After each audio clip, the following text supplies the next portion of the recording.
Welcome, friends and fans, to another edition of GalaxyCon Live, where we are bringing the convention experience directly to you. And today, we are indeed going back to Walnut Grove with several wonderful actors from Little House on the Prairie. And now it's time for all of you in our chat room to begin typing in your questions for them.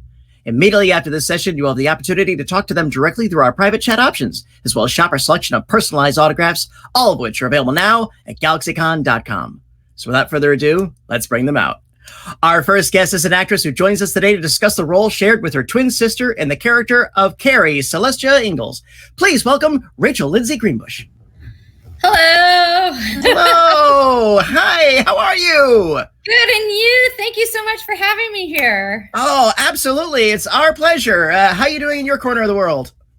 We're doing good. We're getting back to some point of normalcy, but it's all good moving forward. Absolutely. Well, Rachel, thank you so much for joining us here today. I'm so looking forward to this conversation with you and your castmates.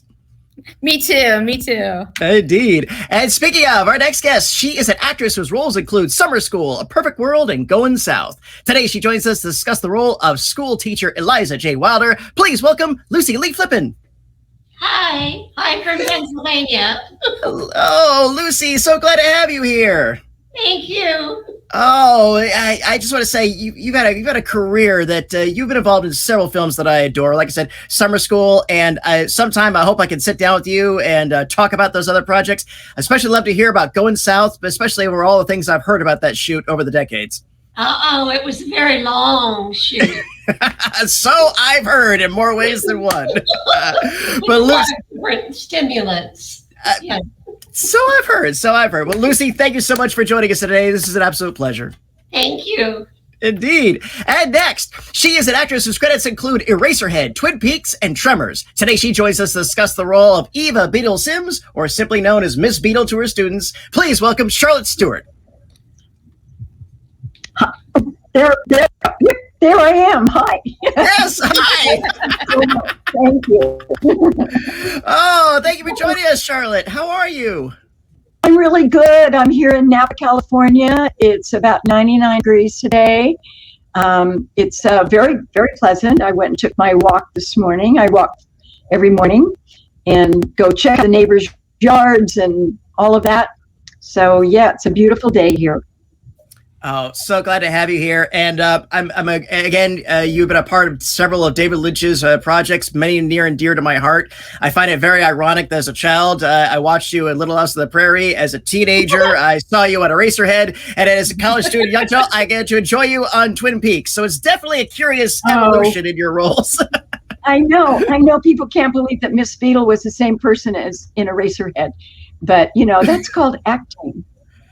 Absolutely, it is. And speaking of which, let's bring on our next guest. He is a producer, actor, and documentarian whose body of work includes Buffy the Vampire Slayer, The New Gidget, and Into the Woods. Today, he joins us to discuss the role of handsome lad Almanzo James Wilder. Please welcome Dean Butler.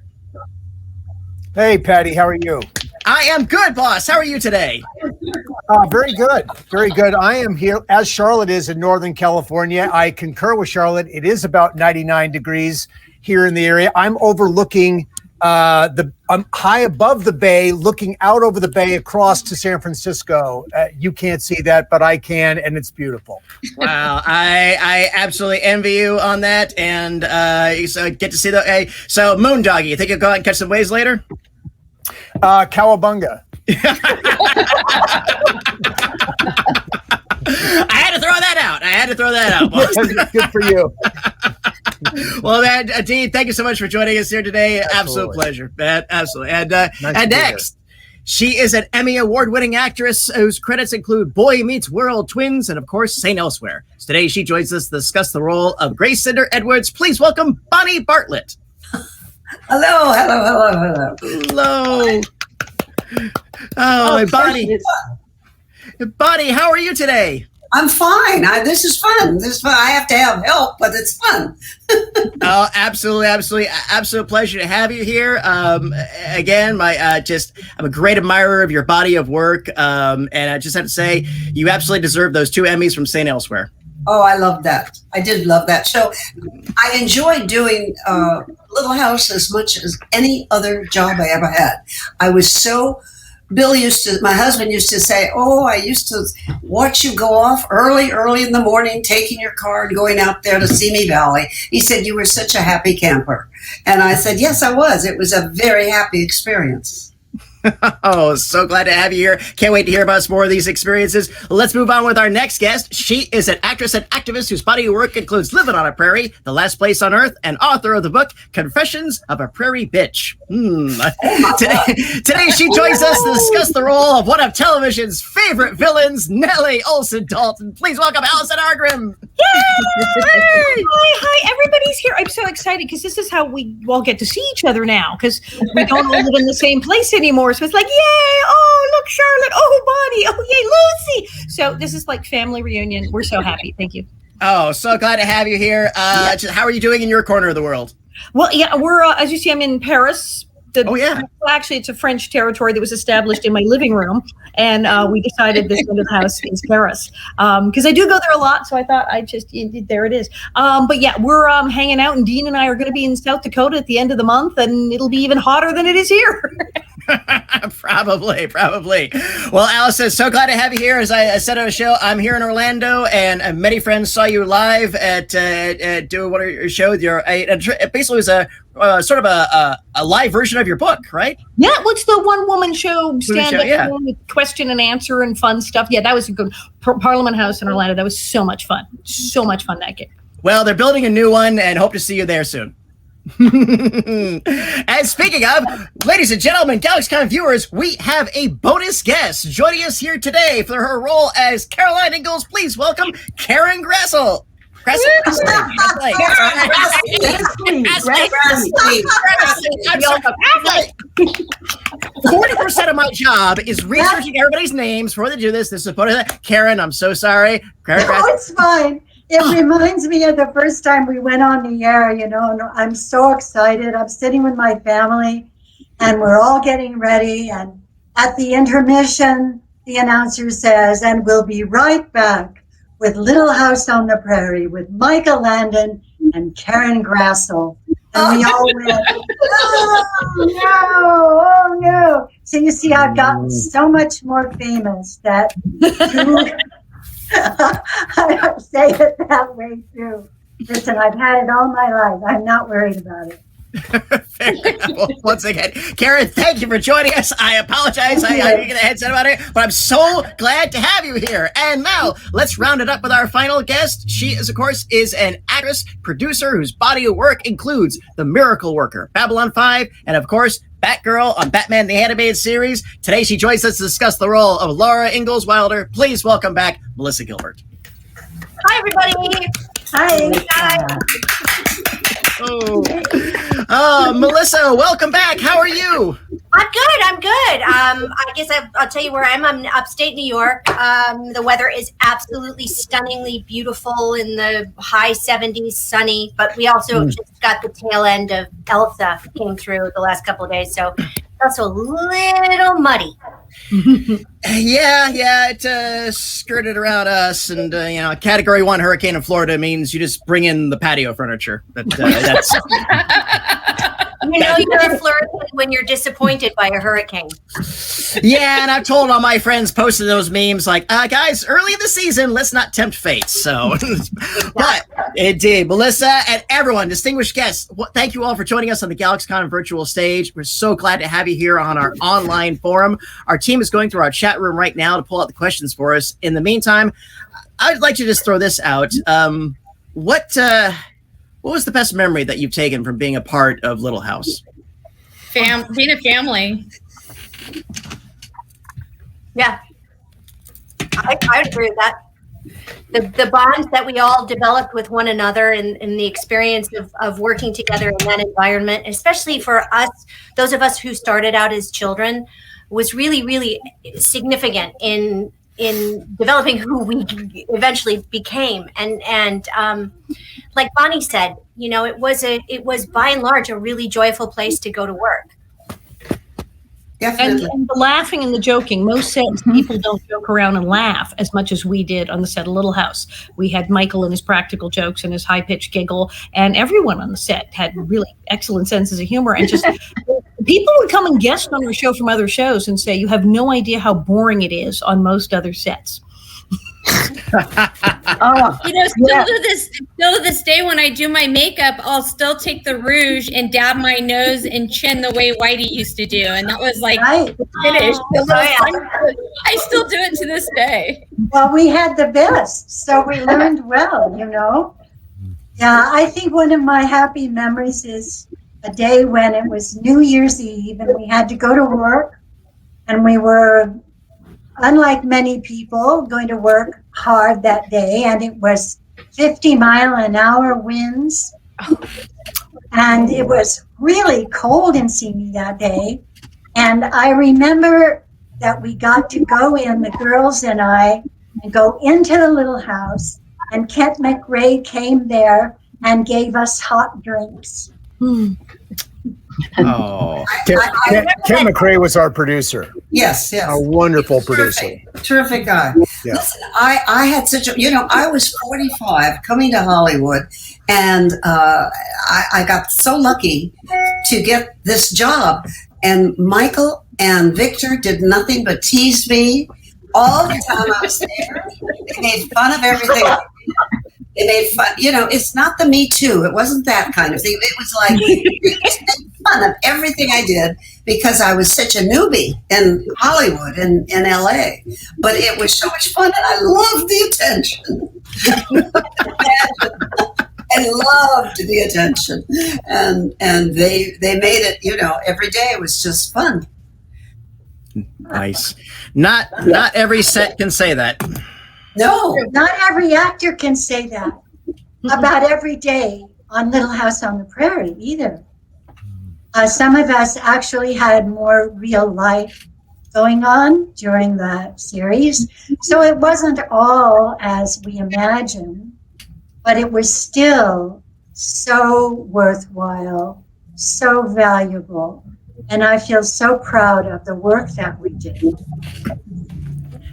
People adore the show. I was going to say, Patty, I could never have imagined when Michael said to all of us at one time or another, the show will live on long past all of us. It's one of the things that we all did on July 1st was honor the passing of Michael.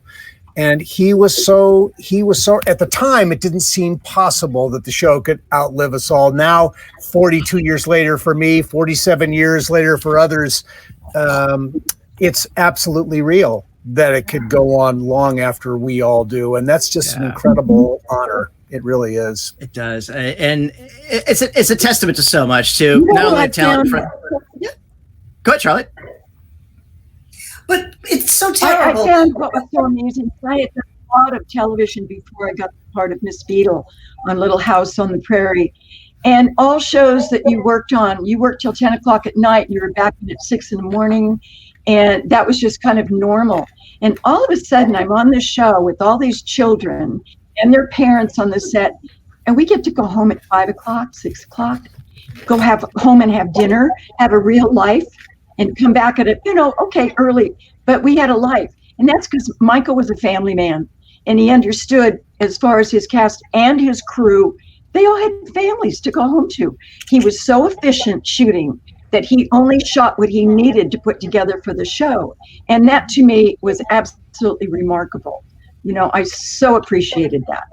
Mm-hmm. One of the sad things is, very sad thing for me is that I'm 92. I've been given 92 years so far on this earth. And it's not fair that people like Michael and Victor went so young. And that's so sad for me that they went so young. Yeah. And, but they live on, but do. Thank God. Little House was my very first primary television experience. I had done soaps in New York, but I had never done primetime. And I had everything to learn about working on film because we were working with film. We weren't working with video. It wasn't like a sitcom. And so the whole process was completely different. And it was so lovely because during the pilot, it was really just the family and then Victor. And we had the opportunity to build these relationships out of town. All of us knew to each other. And the family also, everything was new. Where were they going to wind up? How was it going to work out? And we had a lot of parallel feelings to that. Yep. Absolutely. That we did. Absolutely. And again, I think this is a testament to the talent in front and behind the camera of this show. I think it lives on wonderfully as a period piece. So I think there is a certain evergreen aspect to it. And I was describing the show to my nephew, and I was just how important it was. I said, look, the country was in a weird place at that time. It's like the 70s. Post-Watergate era, the idealism of the 60s kind of fell away to like the 70s cynicism and hedonism. And America was just looking for something you could all sit down and enjoy, like a family entertainment that the whole family could truly enjoy, not just, cartoons and silliness. The thing to remember, too, that's important about Little House as well is that it was not lost on the creative forces behind the show.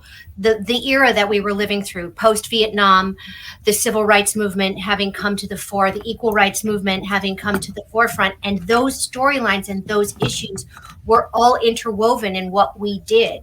So though we weren't hard-hitting in the way we told these stories, the stories were still there and still as deep and important and are definitely a reflection of the time then. And now when looking back, again, now, having come through the pandemic, more or less at this point, when we were in the thick of it and all on lockdown, I heard from people all over the world about Little House on the Prairie and the relevance of episodes we did then with quarantine and plague and the wisdom of Solomon and how that affected people in the midst and middle of the Black Lives Matter movement this past year. And I think that a lot of that gets lost when people just talk about Little House and dismiss it as just another family show. It was a lot more than that. No, absolutely. This show was not afraid to address the challenges of life in that time period. Stillborn children and death. I mean, not that I have it on a regular basis, but the show was pretty brave in saying, yes, this was a part of living at that time. You could catch a cold and die. Another thing about the show is that there was a beautiful scene in the pilot with Mike and Native American chief.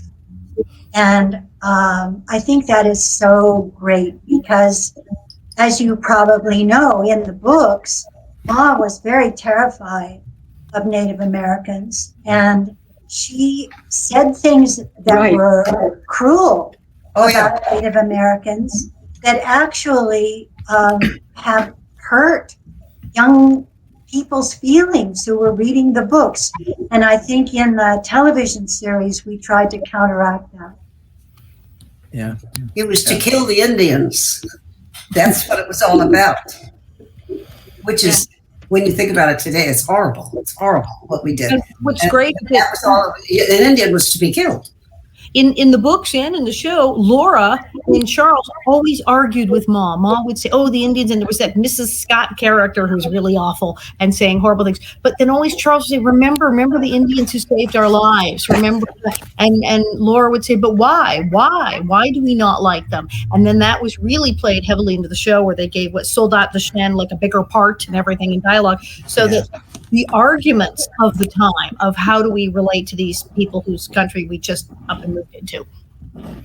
Yeah, very much so. I had one quick question before we go, or ready to go to our audience questions, but I just want to throw this out. If anyone knows the answer, if this is truthful or not, as I understand it, when there was a change in studios, they were preparing a studio and they found the yellow brick road from The Wizard of Oz. Oh, yeah, we walked on it. Yes. Yeah.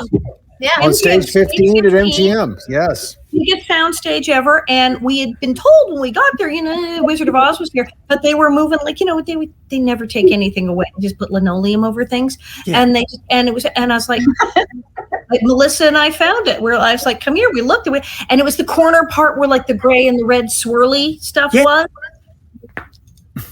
Wow. We tried clicking our heels. We couldn't get to Oz. We tried really hard. So did anybody like try to pry the bricks up and go home with them, or They were painted. They were painted. No great. Oh, they weren't actual. They were actually just painted squares. No. Okay. That would have required a jackhammer. Daddy, it was show business. But it was really cool because you could see it was the corner. It's like, okay, this is right when Munchkin Town Center, like the fountain would have been there, and there's the thing. Yeah. And it's red. We're like running on it and going, come on, Well, Karen, in my defense, the production was very opulent and everything else. Yes, I do know it's show business. I got an equity car. I'm trying with you on that promise. So anyway, but thank you all. We're ready to go on audience questions. And audience, just to let everybody know, she could not join us on the online forum, but Kenny Lester is watching this right now, and she is available for autographs and chats as well. So please, Hi, Kenny. please shout out to her. Absolutely. We'd love to have you here next time. So looking forward to it. We're working on technology to get more guests in here. So I promise we're trying to get an unlimited amount. So we're looking forward to that. Kenny, congratulations on your book during the pandemic. Yes, congratulations. Absolutely. So I say we're going to go for our first question, and let's go ahead and roll it. And here's one from Dylan, who wants to know, who was your favorite guest star on the show? I know mine. Go ahead. Pat Neal. Pat Neal. That's what I was going to say. Pat Neal. Yes. Johnny Cash.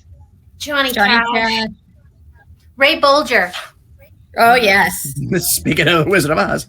Ray was so sweet. Johnny He was such a kind Cash. man. Johnny Cash. Yeah. Patricia Neal was so cool with the kids. She let us hang out in her dressing room, and she played memory games with us and memorized all our names and birthdays. And it was really great. And she was doing it to kind of retrain her memory because she had issues with that in the past and had recovered from the pelvic stroke thing. But she played games with us. She knew all our names and all our birthdays. And she was just like this really wonderful, warm, inviting person.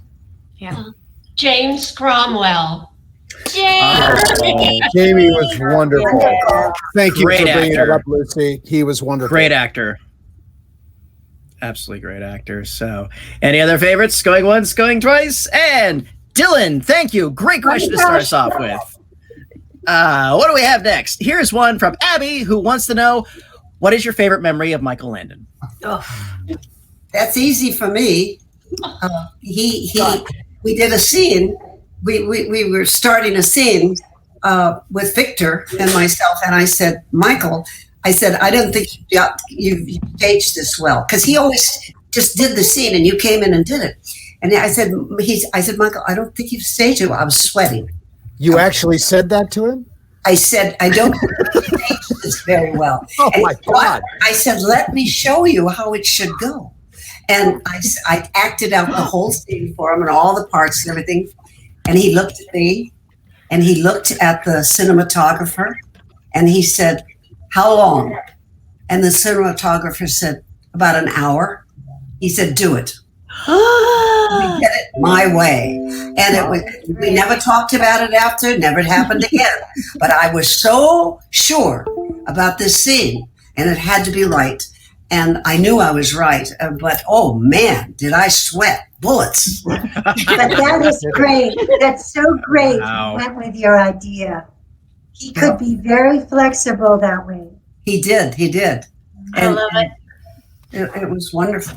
Not a lot of directors would be. No. One of my favorite memories of Michael is when I was reading for the part, and he sat down on the floor and I was sitting on the couch, and he was so close to me. It was really unnerving. And we were in the scene together, playing back and forth, and finished the first one. He said, good. Went on to the second one. And now he leapt off the floor, I'm telling you, like a jack in the box, and said, send her to wardrobe. Well, it wasn't that simple. It didn't go like that in the end. But I was so thrilled to have his confidence. Oh, yeah. Yeah. Oh my gosh. When Michael likes something you were doing, he would give you this okay sign. And Michael never looked at a monitor. He was always right next to the lens. He was watching what you were doing, and he could be so attentive when you were doing something that required a lot of focus. And when he was happy with it, he let you know, and that was a really lovely quality that he had. I have an encyclopedia of memories of him, both off and on screen. But the one that stands out now to kind of dovetail into this conversation was the one day that I didn't know my lines. One day, only one. Never happened again. I did not know what I was supposed to say, and he was directing, and I couldn't do it. And he cut everything, and he stood over me and he said, "You don't know the scene, do you?" And I immediately, I think I was 11, started sobbing. "I'm so sorry, I don't know what I should do." He went, okay, everybody go away. Come here. He got the script, and we walked, and he ran the lines with me a bunch of times. Wow. And he said, "Okay, do you feel comfortable? Do you feel ready?" And I said, "Yeah, I am." He said, Good. Okay. So we're going to do this. I'm going to call everybody in, and it's going to be okay." And then he bent down in front of me, and he looked me in the eye, and he said, "And this is never happening again." Whoa. And I immediately started crying again. And he went, No, don't cry. We have just don't let it happen again. And it never did, anywhere, ever, in my entire career. Career. He always wanted to make I us remember kids telling laugh. Michael. And I would be sitting next to Melissa, and it'd be time for Melissa's close-up, and we'd be doing a dinner scene, and Mike would be on the side of the camera, and Mike would know that he had the shot that he wanted, but he wasn't going to let us know that. So Melissa would try and be so professional, and he'd pick up peas and start flicking them at us. And Melissa would try so hard not to laugh. And I'm looking at Melissa like for guidance as little sister, like, are we breaking? Are we like holding it together? What are we doing? And he would just toss little pieces of food at us to see if he could get Melissa to break character. Nice. Nice. Get cut and let us off the hook. Nice. Charlotte, you're going to say? Oh, well, I remember telling Michael one time a story about my godmother, who was a one-room school teacher in Northern California. And one day she had literally been locked in the schoolhouse by the local boys, who were all big lumberjack kids. They worked in the woods and the forest. And they kept her in the schoolroom by throwing rocks at the door. And it was a true story, and I told him that. And he wrote an episode about Miss Beadle, and Miss Beadle gets fired because she can't handle the big farm boys who come back to school, and they're dropping their books on the floor, and they're being very bullish. And Mrs. Olson walks in, and I get fired. And then, of course, later on, the teacher they replaced me with is meaner than ever, and they fire him and bring me back. So, but I was so touched that he took that story that was a true story in my own family and made it into an episode of Little House. That's fantastic. Nice. Very nice. Yes. Very nice. Who's got Lucy? You got one? Just his general sense of humor. I dreaded doing any scenes with Michael because I couldn't keep a straight face. It was terribly difficult. And usually it was about something really important, like a bully in my class, very serious. And I thought, oh, please, I can't get through this. I can't stand. You were an easy target, Lucy. You were such an easy target. So much. Wow. he liked outtakes. He liked to keep the outtakes. When I did the thing where I fell off the horse, the famous Go Down the Hill in the Wheelchair episode, and I had just crashed the horse into the tree branch, and I'm supposed to be unconscious. I'm lying there unconscious on the ground, and they put the fake trickle of blood, and Laura and Mary have screamed, "Get John Baker!" and run away. And I have to lie there unconscious with the blood trickling out of my nose for a few more seconds. And so I'm lying there, and it's like, well, this is nice. I get to lie in the cool grass, and I'm waiting to hear cut, and I'm being still. And cut is not coming, and I am lying there forever with the blood trickling. And I hear faint whispering of like, "Don't cut, keep it." And I'm like, and then a finger is suddenly in my neck. I wanted to get a shot of him sticking his finger in my nose to have for an outtake. So, At least you were laying on the ground. He used to do that to me when I was running away from camera, and then he would whisper "cut," and I would keep going until I was back at the dressing room.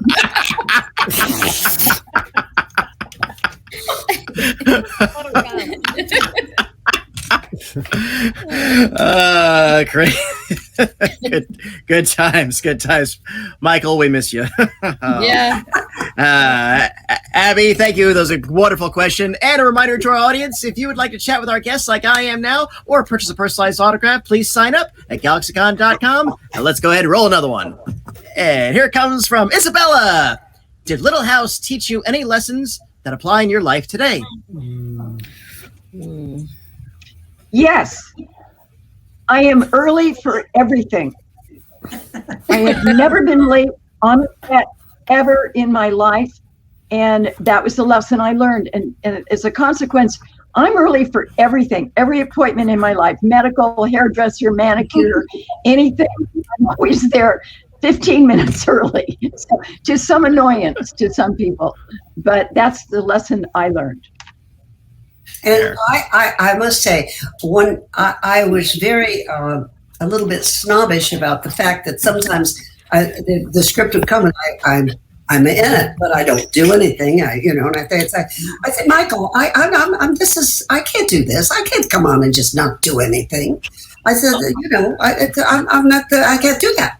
And he'd say, I'll tell you something. He said, we hire you, we pay you to be here, to be part of the group. And sometimes you're in something and sometimes you're not. But we pay you to be there so that when we need you to act, you're there. And then you'll do your acting. Otherwise, we just want you to be there. And it doesn't matter. On film, you're there and you're part of it. And that's always helped me because, like, for instance, Better Call Saul, they called me in to do a part. I was embarrassed because it was so small. And it's too small. And, I had the greatest time. And it was wonderful. And I loved Bob Odenkirk. And it was so worthwhile to me. And if I had said, but I remembered, Michael, and I had said, okay, just do it, to be there. It's a part of a good thing. Just be there. And it was wonderful. It paid off very well. Outstanding. I think that the biggest lesson I learned of so many, and this was also impactful on those of us who were kids, because we were just absorbing everything from everyone around us like sponges, both personally and professionally. But professionally, the one thing I learned about the job is to respect everybody's job on the set. There is not one person there who is less important than anybody else. And if one person is missing, the whole thing falls apart. From craft service to the greensman to number one on the call sheet, we are all the same. And Michael insisted that I have a very healthy and hearty respect for everybody's job there, to the point of actually having me shadow people at times so that I would learn what they did. It's pretty cool. And to be off book. Well, and never not in all my life. I mean, that's totally stuck with me, and I'm traumatized by it. We all got a major work ethic. Everyone, especially the kids, all developed this really heavy-duty work ethic.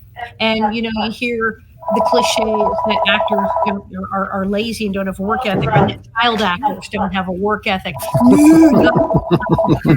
Anyone who worked on the show, even really young kids, even like Rachel, absolutely. You had a job, and you knew you had a job, and you were respected for your job.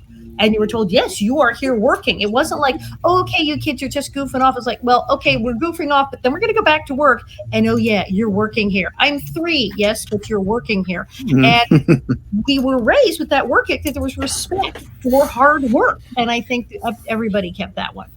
One time in my own personal development of me as an actress in my career on Little House is when we did The God Sister. And there was a scene where Carrie wakes up crying. And originally my sister was supposed to do the scene and she didn't want to do it. And Michael had changed it to laying on the ground and done some other little things. And my mom came to me and said, you need to do this scene. Robin's not going to do it. And I told her I was scared to do it. I didn't want to do it. I was just, the pressure of performing that scene scared me. And so my mom said, it'll be fine. You're the stronger of the two. I need you to do it, blah, blah, blah. And so I'm like, okay. But it was the first time in my career I took all of those nerves and used them for the benefit of the scene. And it actually became a conduit for all the emotion that was needed in that scene. So to take all of that and harness it, use it in a good way. We did it in one take. Michael said cut, and he moved on to the next scene. And I was like, it took me like another half hour to stop crying. Calm down, because there was such a buildup of nerves. But it was a really growing part in my career as an actress to be able to feel that, but be able to use it in a beneficial way for what I needed to do. It was all okay. Is that fair? Absolutely fair. Who's got Lucy? How about you? Did you pick up anything from your experiences? Oh, that's, I guess not to complain about things. Because back in the 1880s, 1870s, life was a little more difficult. It was very difficult wearing those costumes in the middle of the summer, I have to say, in Simi Valley. And I thought, nope. They had to do that back then. Got to deal with it. Yeah. Made me appreciate my own contemporary life. I like living the electric age. Yes. Yeah, I don't think any of us would give it up. I got a few Ren Fair buddies that like that life, but not me. Absolutely. Dean, how about you? Did you pick up anything from your experience with the show you still use? Well, I think, there's, like with everybody, there's so many things, but I think the things that stand out for me are sort of the technical sides of making something, and watching Michael and his team work. It was just a masterclass every day, watching the way a scene was set up, the way it was lit, the way it was shot, the efficient way that Michael moved through the material. There's never a time when I'm on a set working with people now, and I work in a very different capacity with people now, but there's never a time when I don't think, how would Michael have done this? How would Kent McRae have done this? Because they were just masterful at what they were doing. We were all so fortunate to be working with these people. They were just the best of the best. And I agree with all the other lessons that people have shared. I mean, don't complain, be positive, because there was so much positive energy around that set all the time. And if you just latched onto that, you could be carried by it. So it was all good. It was all good. Absolutely. And Karen, bring us home. What did you pick up anything on the show that carried with you? I had so much to learn. So I learned constantly. I read a book while we were doing the show called Grist for the Mill by Ram Dass. And that book, Grist for the Mill by Ram Dass. And that book really helped me take every single challenge and consider it part of the journey. And I think that's very, very useful in a series. where, you know, the work goes on and on and on year after year. So you have to find a way to make it meaningful for yourself and continue to commit to it. Yeah. That's it. No, that's enough. Absolutely. Isabella, thank you. Very wonderful question. I think we have time for one more. Let's see if we go out on a fun, quick one. Let's see. What do we got? From Matthew. Were there any topics on the show that the young actors' parents didn't want them to be a part of? That's interesting. That's a good question. Come say hello. Come say hello. Do we have another panelist? Yes. No, just say hello. This is my husband, Bill. Hello. Get in. Yeah. There he is. Hi, Bill. Hi, Bill. Melissa's out. Okay. Big fan. Sorry. No, absolutely not. You know, I can't think of anything that was there. You guys who were kids, was there anything your parents were? My mom, my mom was there all the time. My mom was there when Dean and I had our first kiss, and she definitely didn't want that to happen. Oh, She definitely did not want that to happen. Do you think she didn't? I just remember her crying. I thought it was happy tears. It didn't sound like happy tears to me. It's hard to tell. I wonder about the show with the rape. How did Yeah, your I think about that parents too. feel about that? I think that'd be a question for Matthew and Yeah, for Matt. Right. Oh God, I can't think of the name of the actress. Olivia Barish, who played Sylvia, but she was. They were teenagers, right? Young teens. So Yeah, but everybody who worked on the show had to know what we were working on. yeah, we did. We all knew what the subject matter was. Certainly. Yeah. Interesting. It was fair. I question, because I don't think there was. I mean, not when I was around. I don't think there was anything that Michael would have done that the parents would have objected to. My parents didn't care, give a hoot, but my parents, my parents were gonna get, oh, you're killing someone this week? Great, good ratings. Annie Marion, who took me to the set every day. This woman, sometimes she did kind of like, oh, couldn't you play someone nicer? Sometimes she would kind of balk at things. The one that just about did in my poor Auntie Marion was, it was the episode when I called poor Mary Four Eyes, when Mary got glasses, and I called Four Eyes. And my Auntie Mary was just shaking her head. And we're done. She said, oh, no, it was very good. It's just that when Annie Marion was in high school and she got glasses, and she was very tall, and the girls called her a four-eyed donkey. And she actually got called four-eyed. That's all she could do. And she was like, I'm her favorite niece, and she adores me, and I'm screaming Four Eyes at this girl. Four Eyes, huh? Do you remember the reason Mary walked in when I was being kissed by a handsome stranger and I was wearing my glasses, and she realized that Four Eyes wasn't a bad thing? That's right. Oh, that was sort of the button to that moment. Yeah. That you were being kissed by the handsome stranger. Right. Very nice. No,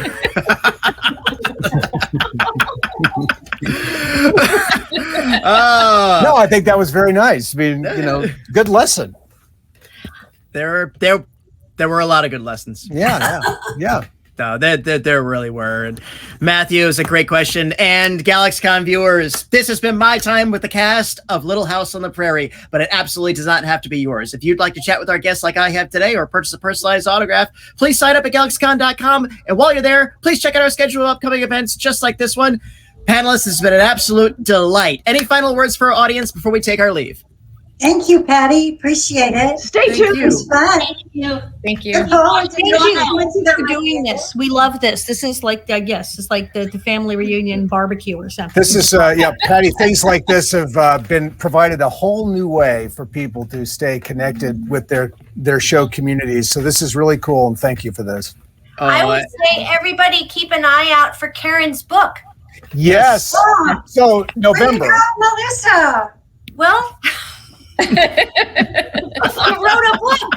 November. Be celebrated. Attention should be paid. And Thank Shirley you. has a book. Alice has a book. Good. Karen's book. When is your book coming out? November. There you go. All right. Bright Lights Prairie Dust. Go get it. Pre-order now. Thanks, kid. I trained her well. Absolutely. Charlotte, show us your cover again. The cover of your book. Show it again. Yeah. Where is it? Yeah, there we go. Yeah. There we go. Oh, absolute delight. Great book. Thank you. Find these and Karen's upcoming book, where fine books are fine and sold. Please subscribe and like to all of our GalaxyCon social media. In the meantime, once again, panelists, thank you for joining us. It's been my absolute pleasure to serve you all today. Once again, thank you for joining us on the GalaxyCon virtual stage. Thank you to our audience for joining us, and thank you for your great questions. Hope to see you all again soon. Until then, bye-bye, everyone. Take care, and remember, smiles are free. Please spend them often. Thanks, Patty.